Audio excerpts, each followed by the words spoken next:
आज की क्लास में मैं आपको दो ऑप्शंस दूंगी, ठीक है। ये जो शब्द है उनको या तो आपको याद करना पड़ेगा और उसके बाद समझना पड़ेगा, या तो क्लास में बहुत बेसिक से इन शब्दों को मैं बिल्कुल क्रिस्टल क्लियर करके समझाऊंगी, तो पहले समझना होगा फिर आप ऑटोमेटिकली इस्तेमाल करने लग जाओगे। दोनों ही सूरतों में एक चीज कॉमन होगी, इन दोनों ही चीजों का रिजल्ट एक ही होगा, आप अंग्रेजी समझ पाओगे और समझ करके बोल पाओगे। तो आपको स्टेप 1 पहले करना है कि पहले समझ लेते हैं भाई, उसके बाद यूज करेंगे। आप ये भी कर सकते हो, या तो पहले याद कर लेते हैं और यूज करते करते समझ में आ जाएगा। आप ये स्टेप 2 है, आप ये भी कर सकते हो, आपकी चॉइस। एक्चुअली चॉइस 1 चॉइस 2 है, दोनों में से जो आपकी इच्छा आप वो कर सकते हैं। चलिए क्लास को शुरू करते हैं।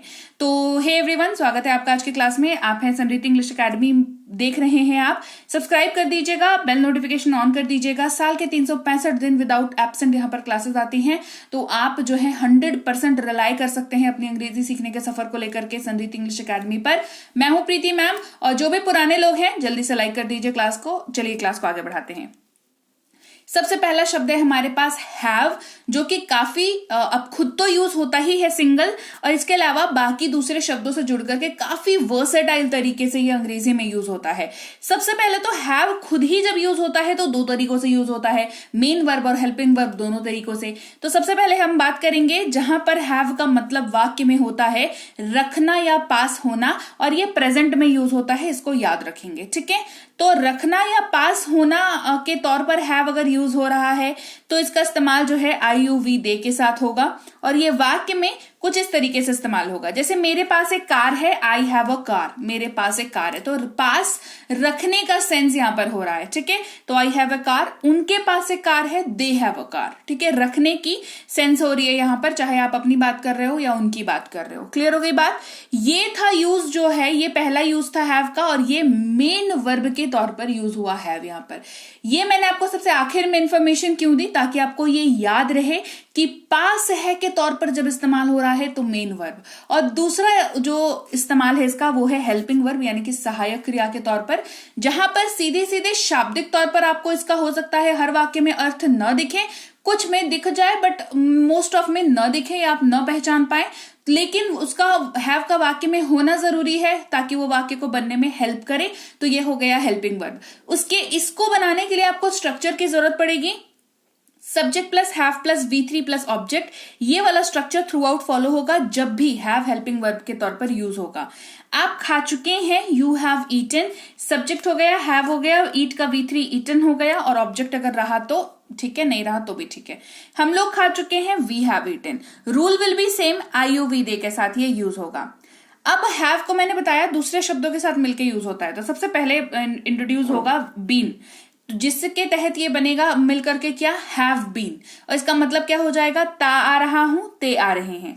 इस्तेमाल अगेन IUV दे के साथ ही होगा। अच्छा, हैव के बारे में एक और चीज बता दूं, हैव किसी के साथ भी जुड़ के इस्तेमाल हो, चाहे तो वो अकेले इस्तेमाल हो, उसका रूल सेम रहता है, IUV दे के साथ ही इस्तेमाल होता है, ठीक है। मैं खाता आ रहा हूं, आई हैव बीन ईटिंग। इसका स्ट्रक्चर देख लीजिए, subject plus have been plus V4 plus other words या ऑब्जेक्ट जो कह लीजिए।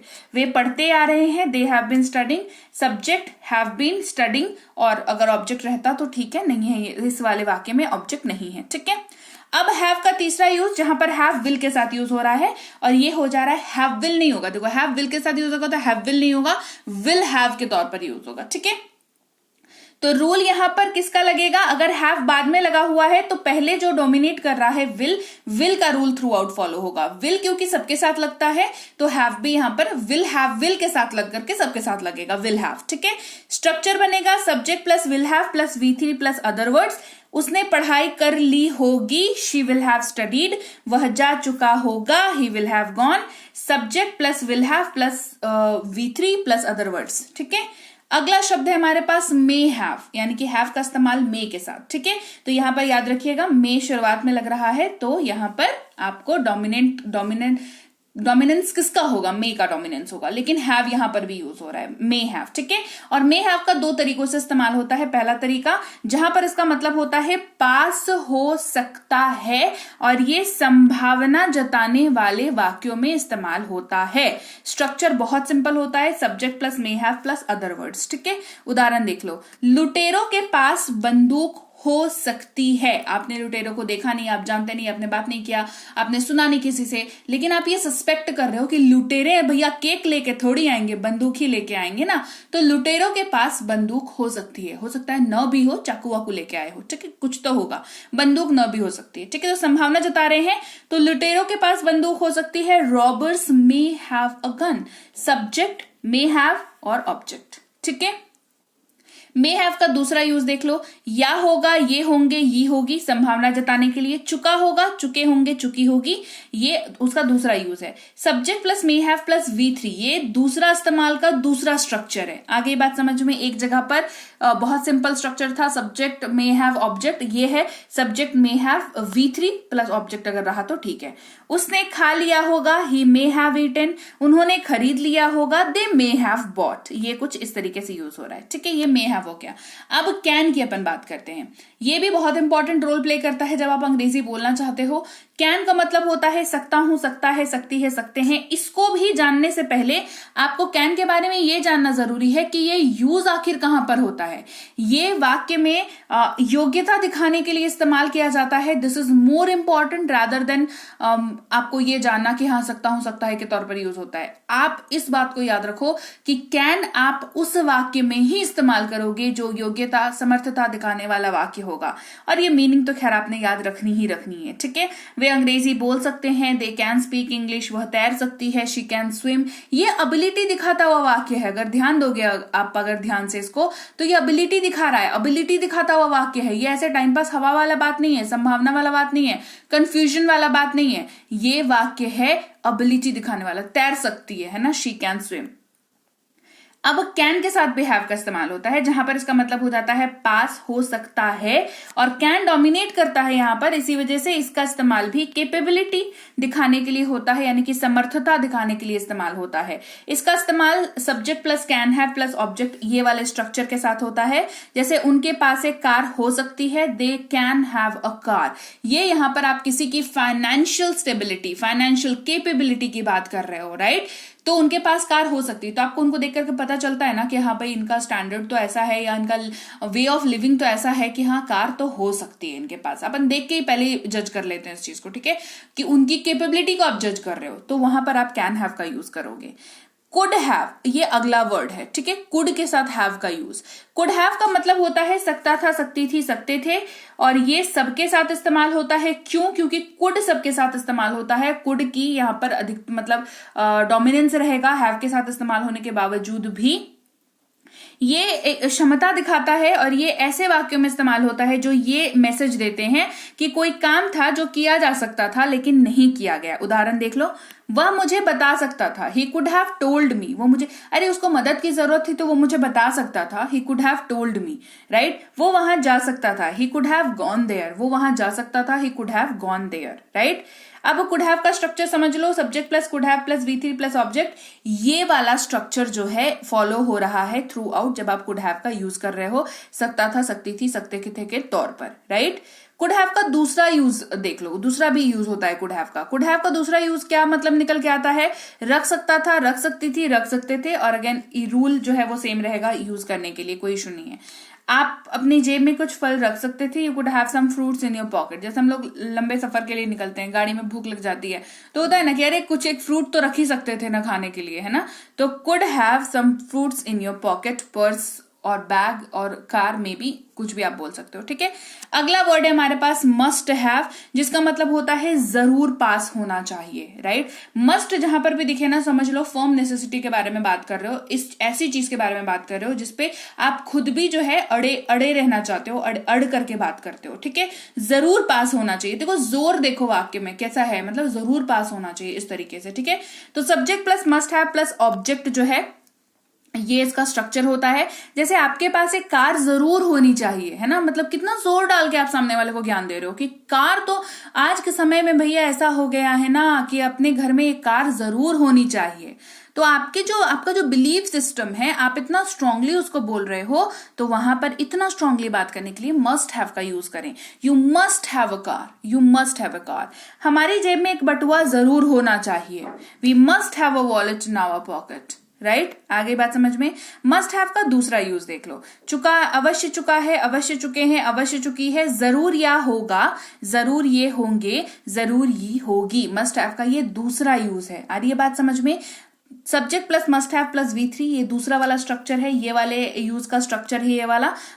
इट्स इंपॉर्टेंट कि आपको यूजेज जो है मल्टीपल तरीके से अगर कोई शब्द होता है अंग्रेजी में तो उसका यूजेज आपको उस तरीके से पता हो, तभी जाकर के आप प्रॉपर एक नॉलेज जो है अपने दिमाग में रखते हो और तब जाकर के आपके मुंह से अंग्रेजी फूटती है। देखो अंदर ज्ञान रहेगा तो ही मुंह से निकलेगा, ये सीधी सी बात है, एकदम सीधी बात है, ठीक है। इसमें कोई इधर उधर copy paste, cut copy paste ये नहीं होता है ना। इसको देख लिया, ऐसे अंग्रेजी सीख ले, ऐसे कर लो, वैसे कर लो, वो प्रैक्टिस है, वो प्रैक्टिस है। और बात समझो, प्रैक्टिस तब होती है जब ज्ञान ऑलरेडी दिमाग में हो। तो लर्निंग इज इंपॉर्टेंट, प्रैक्टिस उसके बाद का फेज है। कुछ आता ही नहीं है, कौन चीज का प्रैक्टिस करोगे, है ना।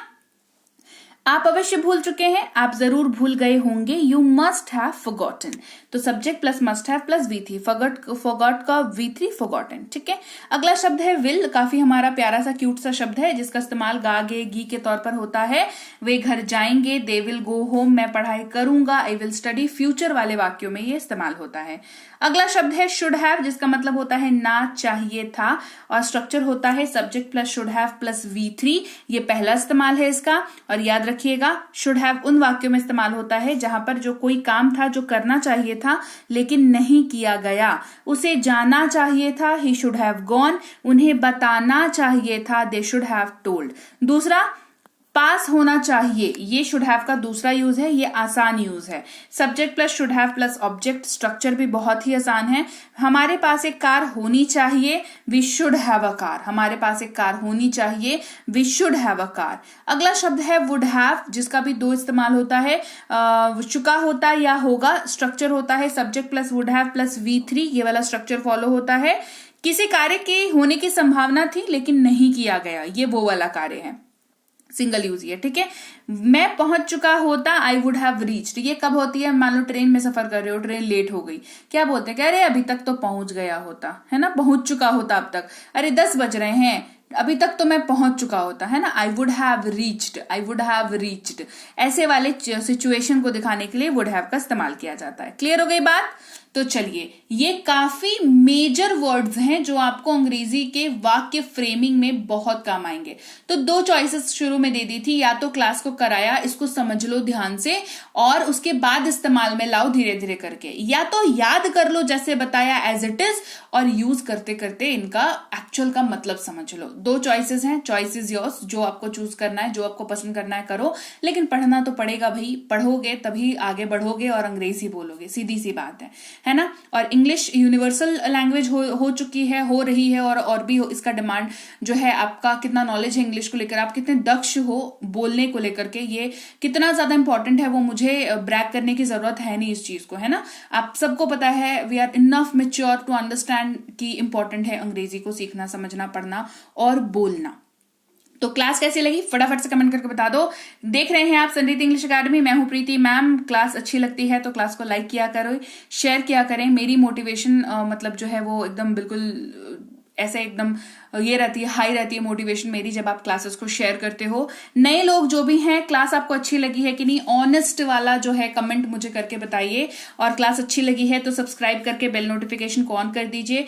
बता रही हूँ, साल के 365 दिन 365 classes and you will be good to go, right. आप फ्लुएंट हो जाओगे अंग्रेजी में। इसके अलावा हमारी ऐप है समृद्धि इंग्लिश एकेडमी के ही नाम से, वहां पर स्पोकन इंग्लिश की, इंग्लिश राइटिंग की, मतलब जिनका भी 10th 12th और जो क्लासेस है ना 8 9 10 11 12 वाली क्लासेस, उनमें उनका जो राइटिंग सेक्शन आता है ना, ईमेल राइटिंग, स्पीच राइटिंग, ऐसे राइटिंग, लेटर राइटिंग, वो सब इस वाले कोर्स में कवर कराया हुआ है, राइटिंग वाले कोर्स में, ठीक है। ग्रामर कोर्स है, रीडिंग कोर्स है, ई बुक्स हैं, सब कुछ ऐप पर अवेलेबल है, गूगल प्ले स्टोर पर ऐप है, जाएं डाउनलोड करें, नाम नंबर ईमेल आईडी डाल के रजिस्टर करें। फ्री क्लासेस कर सकते हैं, पेड क्लासेस कर सकते हैं। आपकी स्कूल की रिक्वायरमेंट पूरी हो रही है, राइटिंग सेक्शन की, अंग्रेजी बोलने की रिक्वायरमेंट पूरी हो रही है, प्रोनाउंसिएशन, उच्चारण, ग्रामर, सब कुछ रिक्वायरमेंट पूरी हो रही है। तो इससे बढ़िया ऐप, और फ्री और पेड दोनों में पूरी हो रही है, तो इससे बढ़िया ऐप आपको नहीं मिलेगा। जल्दी से जल्दी डाउनलोड और इंस्टॉल कर लीजिए ऐप को। टाइम टू टाइम ऑफर्स आते रहते हैं, तो आप मिस ना करें ऑफर्स को। इसके लिए भी ऐप को डाउनलोड करके अपने मोबाइल पे रखना जरूरी है। मान लो कभी मन बना तो भैया ले लिया, है ना, ऑफर बढ़िया दिखा तो ले लिया क्लास, है ना। इसके अलावा कोई दिक्कत आती है तो इस वाले नंबर पर जो है व्हाट्सएप मैसेज कर देंगे कि मुझे ये वाली दिक्कत आ रही है, पेड क्लास या तो लेनी है इस तरीके से। ये वाली वेबसाइट पर भी ई बुक्स है, पीडीएफ वाली ई बुक्स हैं, ये ऐप पर भी हैं, वेबसाइट पर भी हैं, कहीं से भी लीजिए, इनको डाउनलोड कर लीजिएगा। ये आपकी जिम्मेदारी है डाउनलोड करना और सेव सुरक्षित रखना ई बुक्स को, आपकी जिम्मेदारी है। इसके अलावा व्हाट्सएप का ग्रुप, टेलीग्राम का चैनल ज्वाइन कर लीजिए, फेसबुक इंस्टाग्राम पर फॉलो करना मत भूलिएगा। और मैं आपसे मिलूंगी आपकी अगली क्लास में। Till then, thank you so much for watching. Stay tuned to Sanriti English academy.